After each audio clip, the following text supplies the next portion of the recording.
Hello friends, आज हम कक्षा 10 विज्ञान पाठ 10 प्रकाश परावर्तन तथा अपवर्तन इसमें जो एनसीईआरटी में प्रश्न अभ्यास दिए गए हैं इनको आज हम सोल्व करेंगे। प्रश्न नंबर 1 है, निम्न में से कौन सा पदार्थ लेंस बनाने के लिए प्रयुक्त नहीं किया जा सकता। हमें यहाँ पर 4 पदार्थ दिए गए हैं।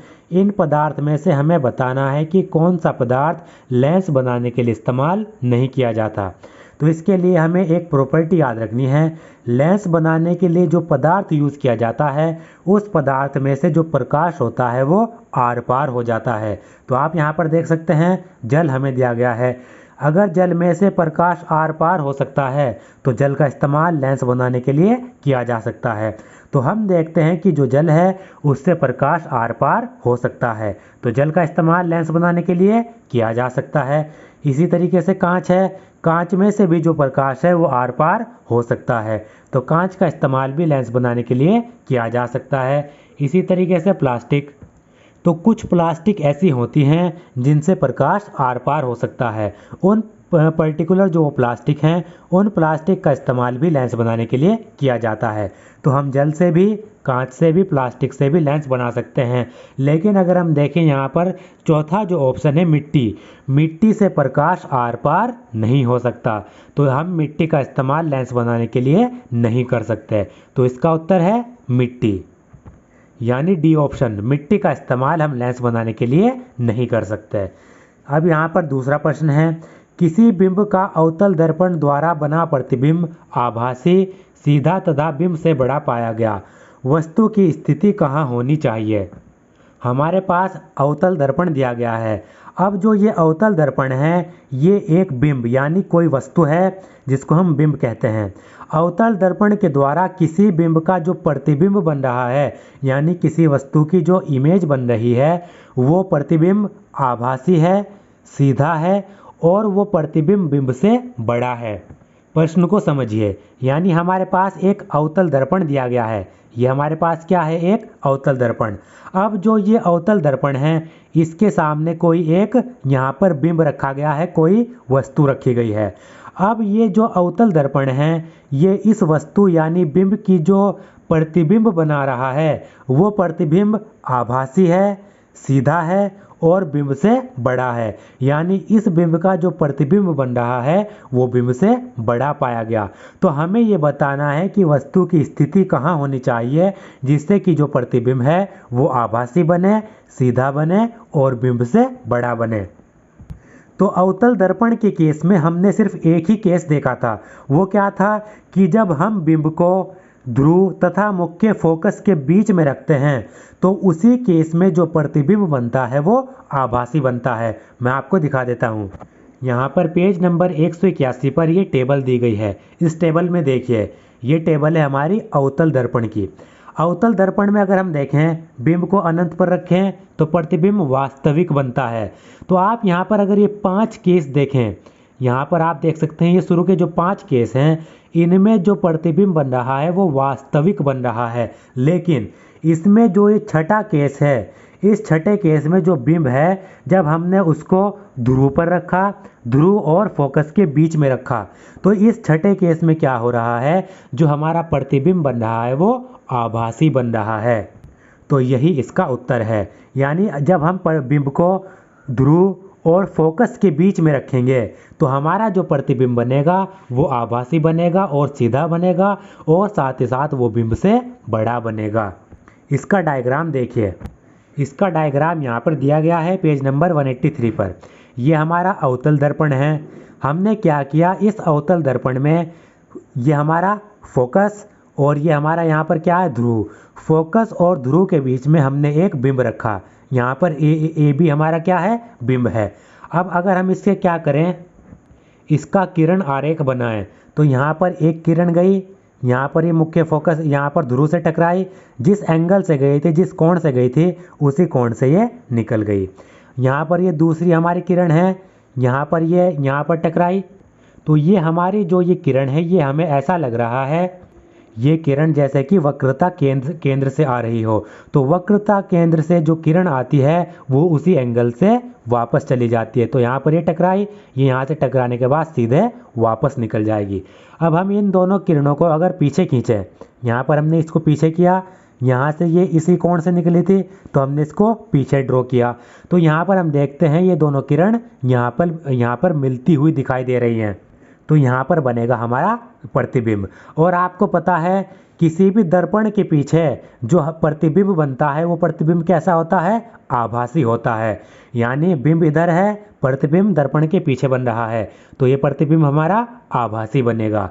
तो इस केस में जब हमने यहाँ पर बिंब को ध्रुव और फोकस के बीच में रखा तो हमारा प्रतिबिंब कैसा बना? आभासी बना और इस बिंब से बड़ा बना और सीधा बना।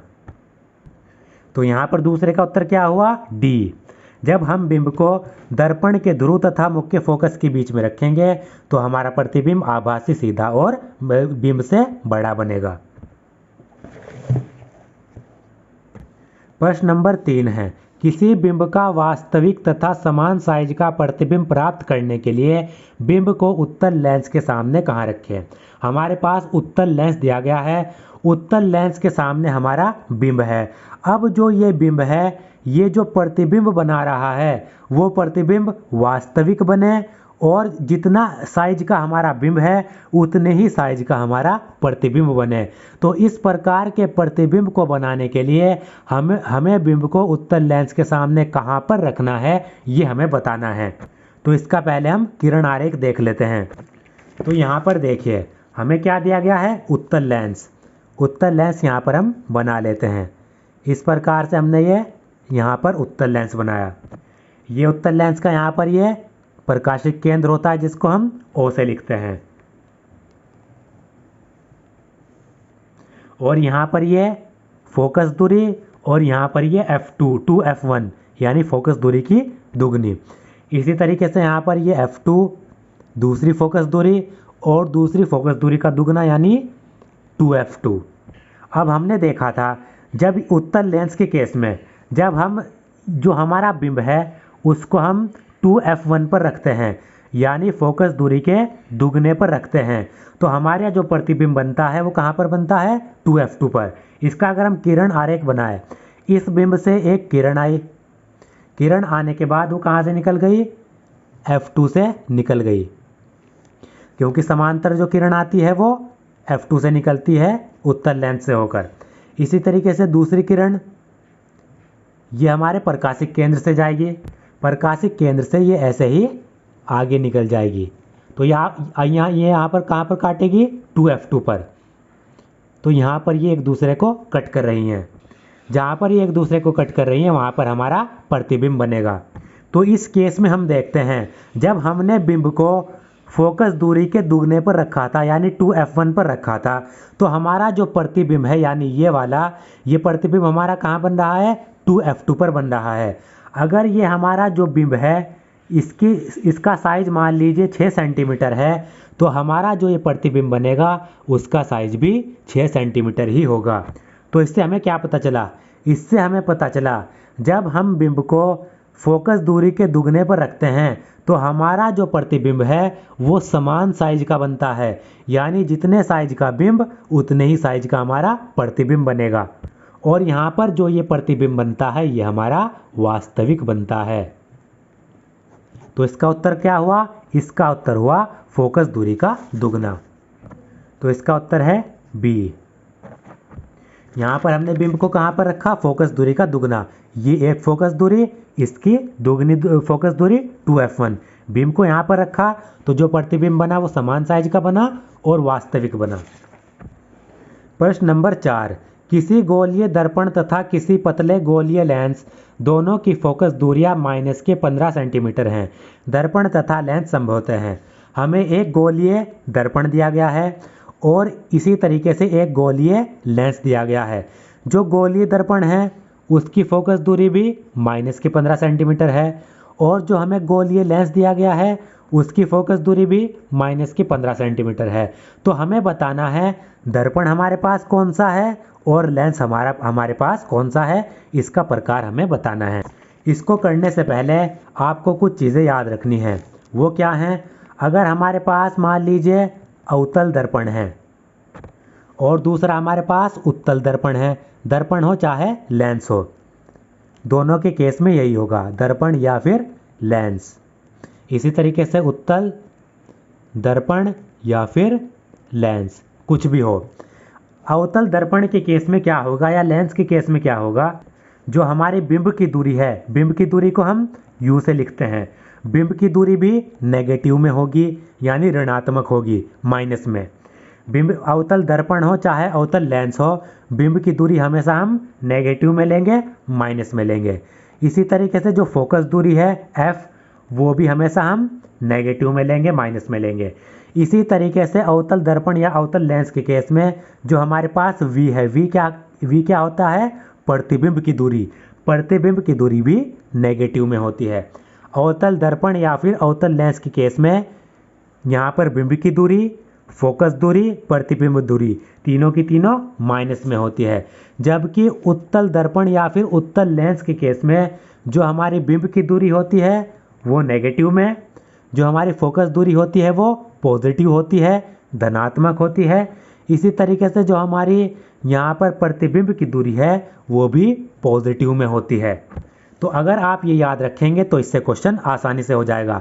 प्रश्न में हमें क्या दिया गया है, प्रश्न में हमें दिया गया है गोलीय दर्पण, एक तो हमें दिया गया है गोलीय दर्पण, दूसरा हमें दिया गया है गोलीय लेंस, और दोनों की जो फोकस दूरी दी गई है वो माइनस के 15 सेंटीमीटर दी गई है। और आपको पता है जो उत्तल दर्पण है उसकी फोकस दूरी पॉजिटिव में होती है, तो उत्तल तो वो नहीं हो सकता। अवतल दर्पण की जो फोकस दूरी होती है वो नेगेटिव में होती है, तो जो दर्पण है वो भी हमारा अवतल है, क्योंकि गोलीय दर्पण की फोकस दूरी माइनस में दी गई है और माइनस में किसकी होती है, अवतल दर्पण की। तो दर्पण भी हमारा अवतल, और जो गोलीय लेंस है उसकी फोकस दूरी भी माइनस में दी गई है, और अवतल जो लेंस होता है उसकी फोकस दूरी माइनस में होती है, तो हमारा लेंस भी क्या है, अवतल। तो हमें क्या पता चला, दर्पण भी अवतल, लेंस भी अवतल, ये आपको याद रखनी है। तो इसका उत्तर क्या हुआ, ए, दोनों अवतल, दर्पण भी अवतल और लेंस भी अवतल। प्रश्न नंबर 5 है, किसी दर्पण से आप चाहे कितनी ही दूरी पर खड़े हों, आपका प्रतिबिंब सदैव सीधा प्रतीत होता है। संभवतः दर्पण है, हमारे पास कोई दर्पण है, उस दर्पण से आप चाहे कितनी भी दूरी पर खड़े हो जाएं, चाहे 5 सेंटीमीटर पे, 10 सेंटीमीटर पे, 15-20, हमारे पास जो दर्पण है उस दर्पण से कितनी दूरी पर अगर आप खड़े हैं, आपका प्रतिबिंब हमेशा कैसा बनेगा, सीधा बनेगा। तो इस केस में हमें बताना है वो दर्पण कौन सा है। तो आपको याद रखना है, जो समतल दर्पण होता है, समतल दर्पण यानी प्लेन मिरर, इस समतल दर्पण से आप कितनी भी दूरी पर खड़े हों, आपका प्रतिबिंब हमेशा सीधा ही बनेगा। इसी तरीके से जो उत्तल दर्पण होता है, इस उत्तल दर्पण से आप कितनी दूरी पर खड़े हों, आपका प्रतिबिंब हमेशा क्या बनेगा, सीधा बनेगा। तो दर्पण हमारा समतल भी हो सकता है, उत्तल भी हो सकता है, तो इसका आंसर है डी। तो इसका उत्तर है या तो समतल या फिर उत्तल, ये दोनों ही क्या होते हैं, ये दोनों ही सीधे प्रतिबिंब बनाते हैं। प्रश्न नंबर 6 है, किसी शब्दकोश डिक्शनरी में पाए गए छोटे अक्षरों को पढ़ते समय आप निम्न में से कौन सा लेंस पसंद करेंगे। जो हमारे पास शब्दकोश है यानी डिक्शनरी है, उस डिक्शनरी में जो अक्षर हैं वो बहुत ही छोटे हैं, तो इन छोटे अक्षरों को पढ़ने के लिए आप इन चारों में से कौन सा लेंस इस्तेमाल करेंगे, ये हमें बताना है। तो अगर हमें शब्दकोश में जो हमारे छोटे अक्षर हैं उनको पढ़ना है, तो अक्षरों को क्या करना पड़ेगा, बड़ा करना पड़ेगा, मैग्नीफाई करना पड़ेगा, यानी अक्षरों का आवर्धन करना पड़ेगा। और अक्षरों को बड़ा करने के लिए हमें क्या, कौन सा लेंस इस्तेमाल करना पड़ेगा, उत्तल लेंस, क्योंकि जो उत्तल लेंस होता है वो कैसा प्रतिबिंब बनाता है, वो बड़ा प्रतिबिंब बनाता है।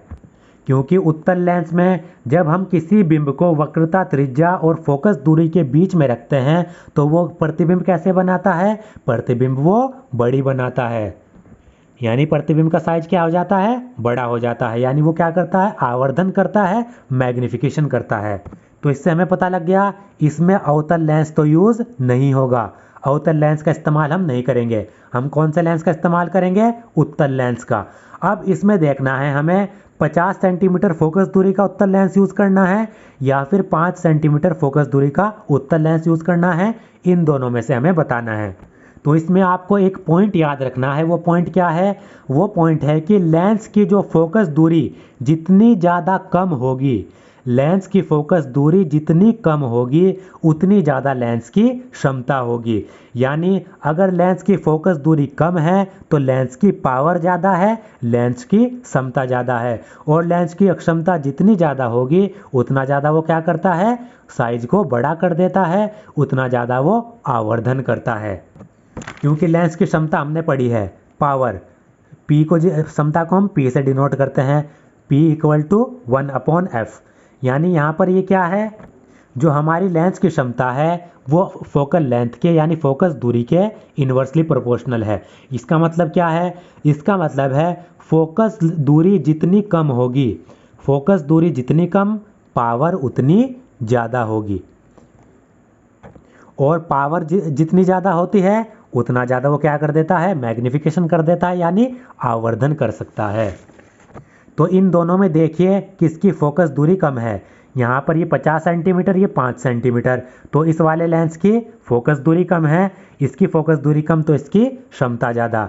और इसकी क्षमता ज़्यादा है तो ये शब्दकोश यानी डिक्शनरी के जो छोटे अक्षर हैं उनको बड़ा कर सकता है इसकी तुलना में। तो इसका आंसर हमारे पास क्या हुआ, सी। डिक्शनरी में छोटे अक्षरों को पढ़ने के लिए हम 5 सेंटीमीटर फोकस दूरी का एक उत्तल लेंस इस्तेमाल करेंगे। इसका उत्तर हमारे पास सी है।